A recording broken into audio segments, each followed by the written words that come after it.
And now we bring you Killer Wives, episode 21, Killer Lyrics.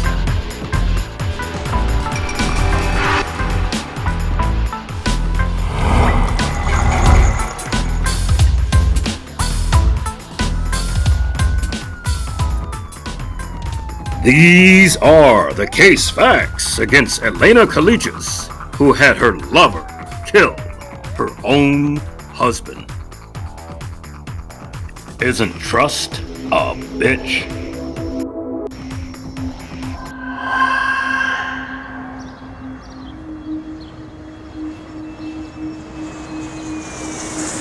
Staten Island, New York.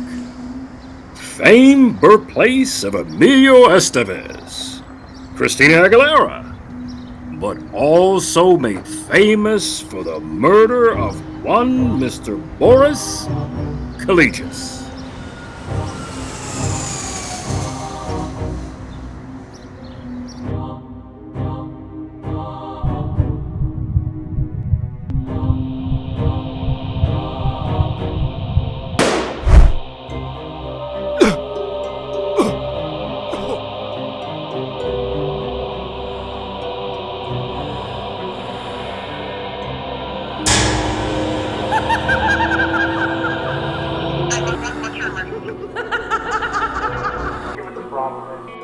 Sergeant Central. 19 Sergeant. You have a call back for 86 into Central?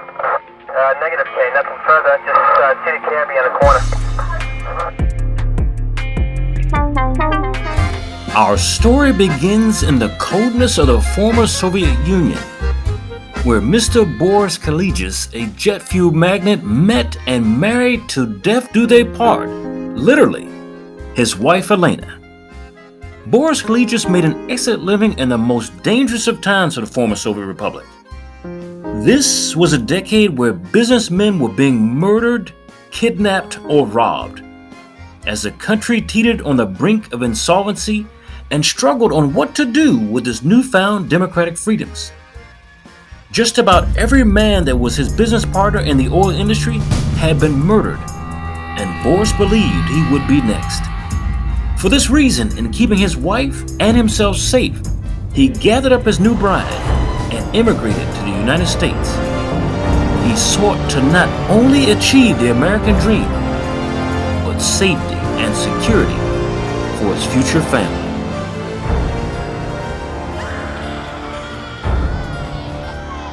Russian beauty 36-year-old Elena Collegius departs her $1 million Staten Island mansion on the morning of March 25, 2000. With luggage already loaded, she would soon be followed to her vehicle by her 8-year-old son and 5-year-old daughter en route to the airport. They are headed to meet her husband, Boris Collegius, who she said had flown down the night before ahead of them. The 2-hour, 12-minute United flight to Orlando, Florida is expected to be uneventful, as the plans for this trip were made a while back to give the children something they always dreamed of. This trip was meant to bring the family closer together and bridge the gap of their father's hectic business travel life as an oil magnate between the United States and Russia. Orlando is synonymous to children all around the world for one reason: Walt Disneyland, which is exactly where the family was headed. But the Magic Kingdom lost its magic for the family after a few hours of rides and fun in the Florida sun. Their father had failed to show up. Could he be in a hotel somewhere in Orlando still fast asleep? Now tired of waiting for her husband's arrival, Elena and the children decided to finish out their day at Disney World. At day's end, they went back to the hotel for dinner and an overnight stay before leaving Orlando, Florida, going back home. On the following morning, the three caught a flight back to Staten Island and rested at home that Sunday evening. Over the coming days, Elena would see her children off to school 2 days straight before she would concern herself with her husband's absence. On the 29th of March 2000, Elena would file a missing persons report on her husband with the Staten Island Division of the New York Police Department, as is customary after someone has gone missing. Listen, after someone has gone missing. Now, this reporting date, however, is highly suspicious after nearly a week of her husband's absence. Not a day, not a few hours, but she's went to Disneyland with the children and back. Now the police may not consider a person missing before 72 hours, but a wife can file a report immediately if she believes something is suspicious about her husband's absence, which Elena did not do. What was she trying to hide? Authorities contacted Boris's business partners in the US and in Russia to include his family overseas. And yet no one had seen or heard from Boris since his last visit to Russia. Authorities then began to interview Elena at the house, who was taken aback and then abruptly broke off the interview and immediately retained a high-priced lawyer for herself. Investigators suspicious now got a warrant and performed an inspection of her house and basement with the blood-finding chemical luminol. But they could find not one drop of blood or a scene of murder. Whoever was responsible for Boris' absence or murder knew full well how to clean up. And how to clean up, I might add, very well. The home was immaculate and cleaned from top to bottom with the fresh smell of cleaning agents. Police did find that there was a rather large portion of carpeting cut from the basement floor, which indicated that maybe someone was trying to hide a scene where he might have been murdered. Where could Elena's husband be? Could he have met with foul play? You see, in actuality, Boris did miss that flight a few days back. Not because the plane didn't show up, but because he had been ambushed. Boris had never been fast asleep at any hotel in Orlando, nor was he even in the state of Florida, nor had he even been ever to the state of Florida. He never made that PM flight as he planned ahead of his family because Boris' body now lay floating for the last 4 days in a cardboard barrel in the marshy land off of Jamaica Bay in New York. His body would continue to float around that bay until 2 young boys would happen upon him while playing one day on the 25th of April 2000. At the time of the body's retrieval, Boris would have been in the water about 1 full month. But before we get ahead of this story, let us go back to the night of Boris's disappearance, which was 1 day before the Disney World trip that his wife took with the children. The very same Disney trip that was meant not only to draw the family together, but to heal the adultery sting that had been going on within the marriage. Someone was cheating. You see, each time Boris had to travel to one important business trip between the U.S. and Russia, his wife Elena carried on an affair with an African-American gentleman by the name of Messiah Justice. Messiah Justice was a Brooklyn convict and an aspiring rapper who might have been close to Elena in age, but far from her in wealth and status. You see, Messiah had more than a dozen arrests and convictions for weapons possession on his record, armed robbery, drug sales, and felonious assault. But in Elena, he saw his next shiny meal ticket. And he also saw she was a woman who gave in easily to compliments on her appearance. He knew that would weaken her, and he knew he had her right in his hands. But what did he have to do with the death of her husband? Messiah carried on a 1.5 year fling with Elena, whom he met by chance when they stopped next to each other at a traffic light on 7th Avenue in Manhattan. And at that time, they exchanged smiles, phone numbers, and then sex. At one point in an adulterous affair, Elena became so emboldened with the aspiring rapper that she stopped meeting him for sex away from the house at fancy hotels that she paid for. Instead, she simply let Justice move into her bedroom for sex when her husband was away on business in full view of her own children. She allowed Messiah to use as he pleased her husband's $125,000 Mercedes-Benz Maybach luxury vehicle. She showered Messiah with expensive gifts, dinners at very risky restaurants. At one point, she even sold several pieces of her expensive jewelry that her husband bought for her and gave Messiah the $85,000 in cash it brought to do with as he pleased.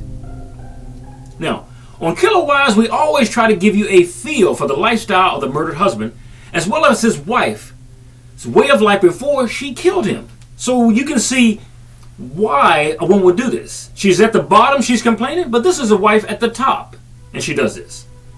Right now, I give you the $1 million mansion where Boris resided with his wife and 2 of their children on 91 East Loop Road in Staten Island, New York. Although the house appears small from the street, it is a sprawling mansion on the inside. This first picture is the underground parking garage from the street level. The next picture is the family yard from the right side of the house. Here you see a bocce ball court that Boris had installed for the family's enjoyment. This picture is the family yard on the opposite side of the house. Here is an outdoor grill with a countertop area for entertaining their friends and business guests. This next photo is the opposite area of the grill for socializing. Here is a picture of the back side of the patio. This is a picture of one of those exclusive hot tubs in the mansion. This photo here represents one of the many exclusive bathrooms of that mansion. Here is a picture of the couple's parlor. And this, ladies and gentlemen, is one of the most exclusive indoor pools on that block. It was only because all the other residents have an outdoor pool. Here is just one of the kitchens.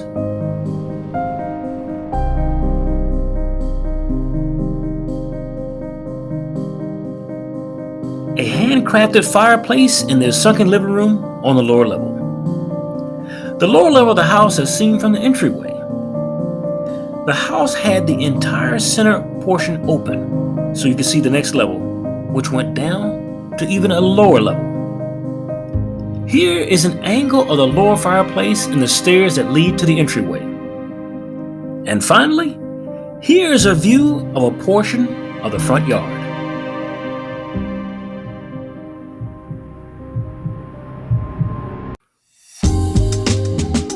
You're watching MNN, the men's channel. So it was that when Elena filed a missing person report on her husband, it would come back to haunt her much later after Boris's body had been discovered. You see, in truth, Elena one night before the Orlando trip crept into the couple's bedroom, pictured here, placed a high-caliber automatic handgun just beneath the left lobe of her husband's ear, pulled the trigger, shooting through his brain and killing him instantly. Elena had no time to lose, as she did not want to wake her children, who were fast asleep at the time she murdered their father in cold blood. After taking a fatal shot with the high-powered handgun, she prepared to clean up the murder scene and keep herself out of prison. In a lot of these cases on killer wives, the wives often do this. They go right into the next scene of, what do I have to do to save myself? Do I say he abused me? Do I say my husband raped me? Do I say it was a prowler? But Elena wrapped Boris's bloody head tightly in a black garbage bag to prevent any further spillage of blood or brain matter onto the expensive furniture and mattress. She gathered towels from the bathroom to soak up the blood, and she wrapped those towels with her husband's body like a mummy in sheets he lay on. Now at this point there is some discussion as to how she accomplished this feat. Somehow the 110-pound woman was able to manipulate her husband's 250-pound body from that room down to the basement without an elevator in the mansion. Now sure, Elena might have drugged him the whole way down the stairs, but I believe she had help from her lover, Messiah Justice. Now there is a scientific fact that when people are under stress, they can increase their strength. And Elena didn't need that. She had Messiah. For it was Elena who called in a favor to Messiah the night after the killing to help her move her husband's body. It was Elena who bought Messiah expensive tennis shoes, 3 exclusive cell phones, high-priced warm-up suits, and several jackets, ladies and gentlemen, worth more than $500 each. So it was he who she trusted the moment she killed her husband.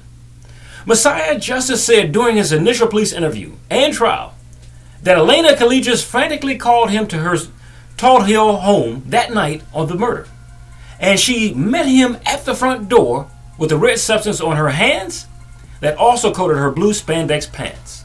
This, ladies and gentlemen, was blood. Now she did this while her children Edward, now 9 years old, and Sonia, now 7, slept upstairs just before the murder. Justice said Elena brought him to the finished basement where a body lay on the floor, wrapped in sheets and tied with cord. Justice said when he asked how it happened, Elena replied, "Don't worry, it's not your business. You're not involved in this." But she also involved him in this. She went on to say, "And I'm going to take care of you, sweetie. But you have to help me. I'd help you." Justice told this to the police and courts to reduce his involvement in jail time after the fact. Justice pleaded guilty to lesser charges involving the crime, and he faced up to 7 years behind bars for this. Justice recalled that night of the murder that they loaded Boris's body into a Range Rover along with toys and teddy bears that had been stained with his blood. You're watching MNN, the men's channel. Justice said that they also cut out a stained portion of the carpet and placed it in a black plastic garbage bag. But that particular plastic garbage bag was not placed in the Range Rover. They then drove to Brooklyn, and Justice disposed of the toys in a dumpster at a school and then discarded the body in an abandoned building. Justice later returned to the body after Elena incessantly kept calling him from Disney World with another unnamed person's assistance. Now, Elena called him 100 times plus while she was in Orlando. She gave herself away. But together, his new accomplice put Boris's wrapped body in a cardboard barrel and dumped it into the water in East New York. At the time, they put it in Jamaica Bay. Now, while Elena was in Orlando, Florida, Justice testified that Mr. Collegius called him nearly 100 times to make sure everything was taken care of. He recalled that Elena said to him, "This is important. It's my life." He, meaning her husband, cannot be found. His body cannot be found. Now, after Boris' body was removed from the house and before the children awoke for the Disney trip, Elena did a thorough cleaning job of the house. Elena even left a handwritten message for the maid to clean the basement and especially good. Now, she normally had the maid off on Sunday, but this one particular Sunday, she wanted her to work. Another clue in Elena's guilt. Now, as Elena's husband's body lay now cooling and warming to the ambient temperature of that abandoned building Justice brought him to after the murder, it took her treatment of her spouse in death lower than she treated him in life. So the affair wasn't enough. She had to kill him in the cold blood of the house and then leave him in an abandoned building. The abandoned building where he was discarded like a dog by himself was much different than the accommodations that a millionaire had come to expect and love over the past few years. But his wife continued to live a life of luxury. Elena Collegius, proud of her cohort in crime, later put an $8,000 payment on a $300,000 Bentley luxury car. Wow. Now, this car was to be her thank you gift to Messiah Justice for his help in disposing of her husband's body. But unfortunately for Elena, the check bounced. That's amazing. This was probably a prelude to many mistakes the duo would make that would lead to the discovery of Boris's body and the recovery of Boris's Mercedes-Benz, which had been found, ladies and gentlemen, at the end of Coney Island Avenue near the Brighton Beach Boardwalk on the 18th day of April 2000. Just a few days later, Boris's decomposing, dismembered body was found wrapped in bedding and towels similar to those that police found during a search of Collegius' house when they went for the initial inspection. Now, police first suspected the Russian mob in Boris's death, but the focus of their investigation soon shifted to Elena after they learned she had been having an affair with a man named Messiah Justice, an aspiring rapper and con artist for many months, for over a year and a half. On May 5, 2000, Justice was arrested in connection with the death of Boris. After his arrest, Justice entered into a cooperation agreement with the people on May 11, 2000. Justice pleaded guilty to hindering in the first degree and tampering with physical evidence with no specific sentence agreed upon. Justice agreed to testify truthfully if called to do so. Now, at trial, Justice testified that he had helped Elena dispose of Boris's body, but that the Russian housewife had pulled the trigger herself and not him.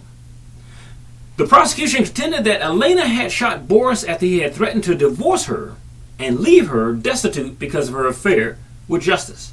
So he knew about it after some time. Now, the defense, however, painted Mr. Justice as an opportunistic looking to cut a deal with the DA. Now, the jury found Elena guilty of second-degree murder. She was subsequently sentenced to 22 years in life in prison. Prosecutors contend Miss Collegius snuffed out her 48-year-old jet fuel magnate husband, whose net worth at the time of his death was estimated at $3 million.